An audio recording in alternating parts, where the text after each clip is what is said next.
Okay, we're missing a little bit of door hardware here. This is the self-closing spring for the garage pedestrian door. They're supposed to be adjusted so that the door always closes on its own.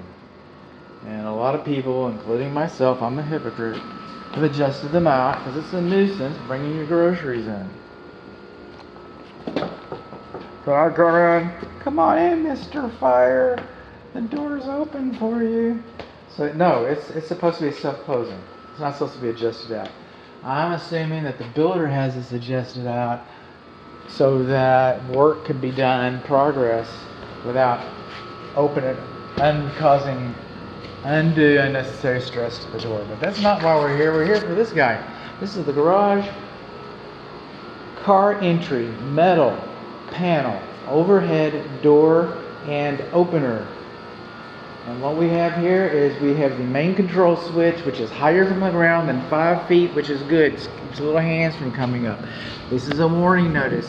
In case you need to learn how to squash a kid, you have the instructions right here. They're supposed to be here. These instructions are supposed to be here. This is supposed to be this high. These are optic sensors. They are closer to the garage floor than 6 inches. They are supposed to be that close to the garage floor. Okay? Now, on the first panel of the door, there should be a spring tension warning notice there. And on the other corner of the first panel, there should be a spring tension notice there. Alright, this warning notice that we have, we should have a similar warning notice posted on the interior side of the door. We do not have that. We should have, see this emergency pull handle? That disengages it. And if it's disengaged, we should be able to raise this door, but we don't have a handle installed inside of the door. So people are going to be pulling on these corners of the panels and bending them up, distorting them, tearing them up, and then they're going to be written up by the next home inspector.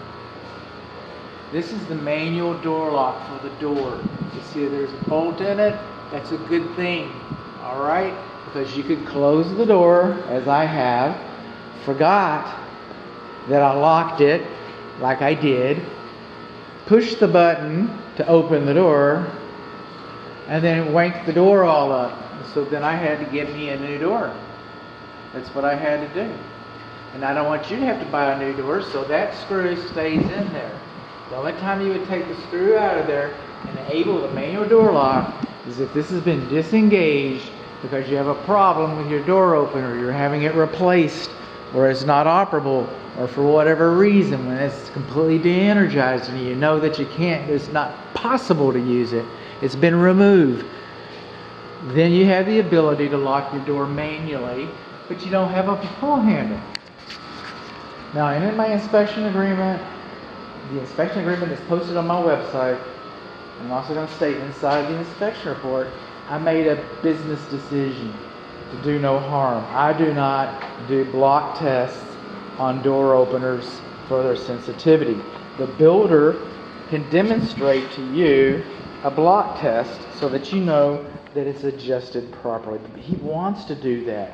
He's going to want to do that. He's going to want to show you during your final walkthrough before you take possession of the property. He's going to bring it out. And the instructions that came with this LiftMaster right here, instructions are online. They'll show him how to do it.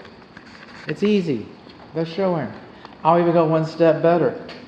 On my inspection report, I'm going to have a link to the instructions that shows you how to do a block test. But I've chosen not to do a block test. Again, do no harm. I'm here to inspect the house. He's here to build it. You're here to buy it. We should all stay in our lanes. So I'm going to push this button here, and then I'm going to take my big flat zombie hoof, and I'm going to break the beam optically, and that's how we're going to know that the optic sensor works. We come over here. It's too high for a kid, but an adult.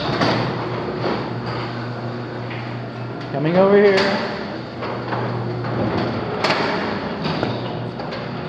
And we know that it works. You know what else we know? Let's try that one more time. One more time with feeling. I got a little bit of time today. This is what it.